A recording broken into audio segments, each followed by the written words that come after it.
Welcome to the channel. My name's Colin and I live off-grid here in Oaxaca, Mexico. I've already made a video outlining the reasons why I live here, but now I want to cover some of the challenges that are associated with that. So I've come up with 5 challenges that I face living off-grid here in Mexico. Let's check it out. Challenge number 1 is the language barrier.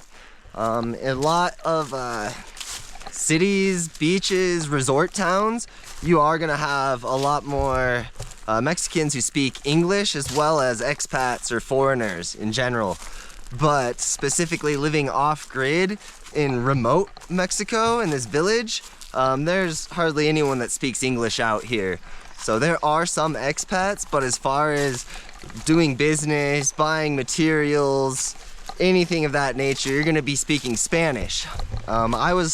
I'm lucky enough that my wife, she is Mexican and she speaks only Spanish. So in our 8 years of being together, I was pretty much forced to learn Spanish.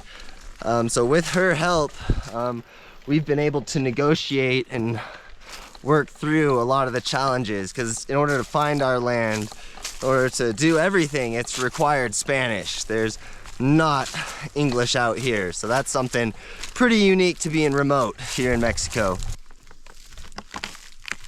Adios. So challenge numero dos, it kind of goes hand in hand with number 1, but just the feeling of being isolated.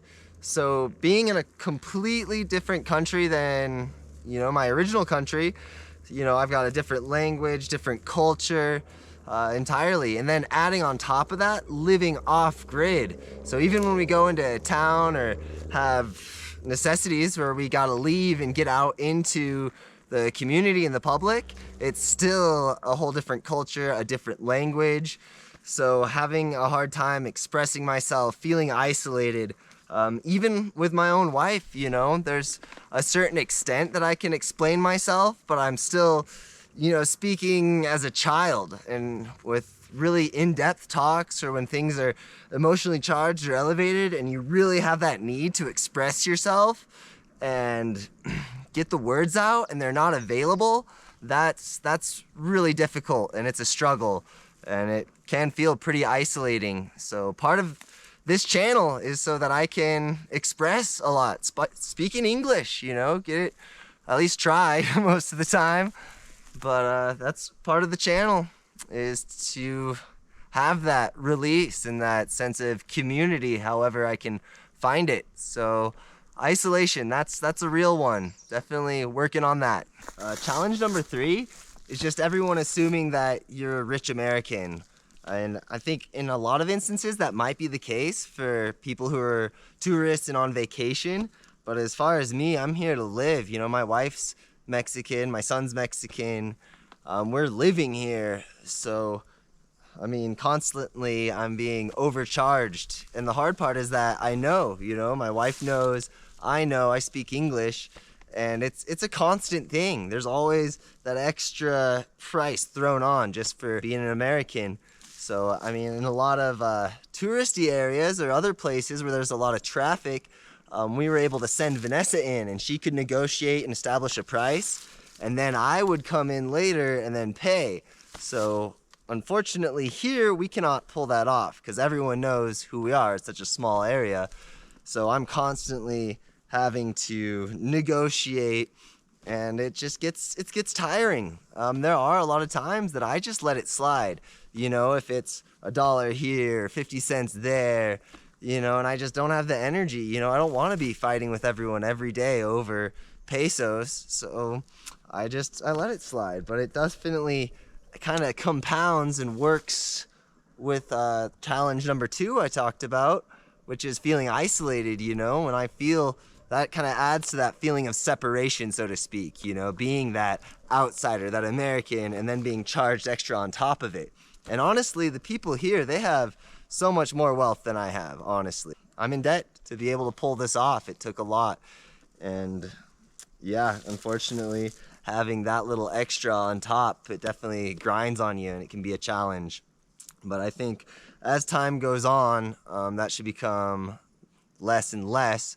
I've done a lot that most foreigners don't do here, building my own house and doing a lot of that work, carrying materials down, whereas a lot of foreigners, they do come and they just pay whatever's asked of them and let all of the locals do the work. So, with time and whatnot, hopefully that's not as much of a problem, or I can become more financially stable where I don't mind as much to just pay that. I think a lot of foreigners, expatriates that live here, they see it as a tax, to live in an economy where, the cost of living is a lot lower. It's just part of living here. Okay, you're just going to pay a little bit more. So I can understand that, but, when it's a constant, it does get a little old, gets tiring. So that's reason number 3. All right, so little Patty, he's fallen asleep. He usually does that when we go on walks, just the rocking motion, he passes out. I'm just gonna cover this real quick. His name's Aiden, but we call him Patty because his middle name is Harrison.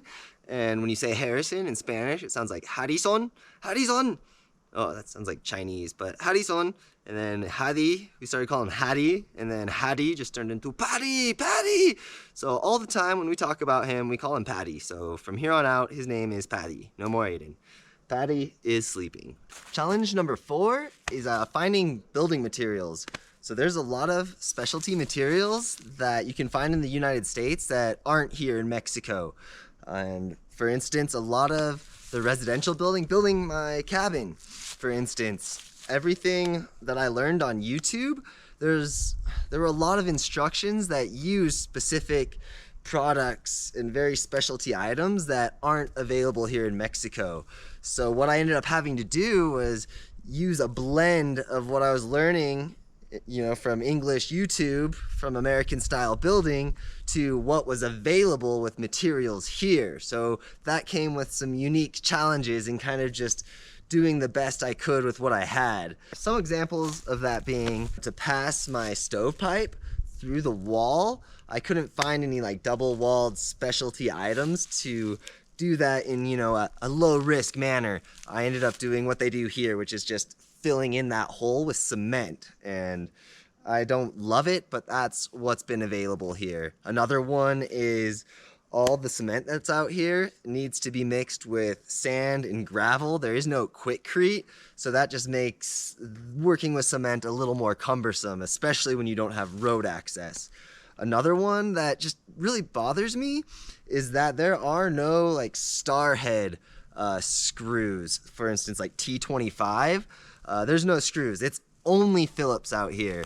And especially when you get those longer, girthier screws, you're just skipping. And I'm burning through so many Phillips head screws or Phillips head bits.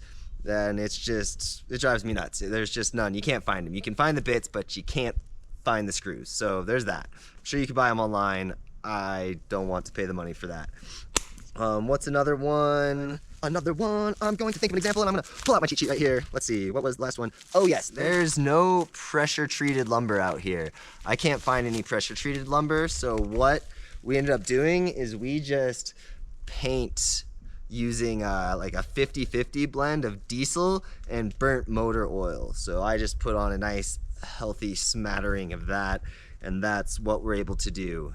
Almost forgot, one other example is that you can find joist hangers here, but there's no Tico nails.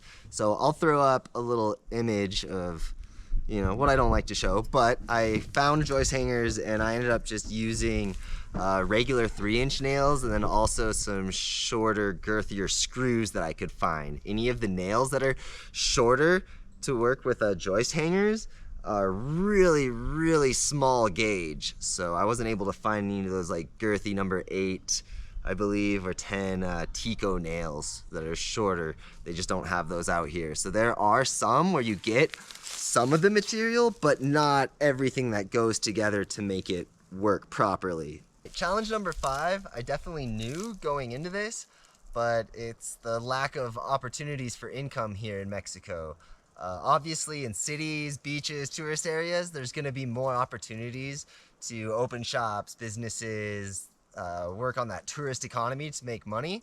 But for where I'm at, living remote off-grid here in Mexico, there's not a lot of that. Especially my main skill my whole life is construction, working at heights and building. Whereas here in Mexico, that's not a very lucrative career. For instance, if you're like a master carpenter and you're calling the shots and you're working on a project out here, on average, they're making about 600 pesos a day. So that's $30 a day. And there's no benefits, there's no overtime, there's none of that. So as far as working here, specifically construction, that's not a great option. So knowing that coming into this, I do have some options. Currently, my main option is just what I have been doing, is working in the industry building zip lines. This industry is a feast or famine industry, so I've adapted my life to be able to meet that, you know, where when it is feast and I'm making a lot of money, that money can last much longer here during those months of famine. So this has worked out pretty well. I'll usually fly out of Mexico City because my wife, her family's there, and they're more than welcome to watch my son and wife while I go work for a few months. You know, my stepmother, she loves Patty to pieces, little Patty pieces, so I'm sure she would just love to have him there all the time. But you know, thankfully that is an option for me. I really don't like leaving my cabin, leaving my family. So ultimately in the future, I want to become more independent. We do live close-ish to a tourist area, San Jose del Pacifico. So hopefully by building my retreat, my tree houses, my giant sky hammocks, all of that, I will be able to draw some from that and make some money off of my rentals. And as well, I'm really hoping that this YouTube channel can progress and grow and become another source of income. So that's the general plan now. But yes, as far as, you know, making money, that is a challenge. But in this day and age, I think it's less of a challenge and there are more solutions available. I just want to say thanks for sticking around with this learning experience, because honestly, making videos, recording, all this is new. It's a whole new job in and of itself.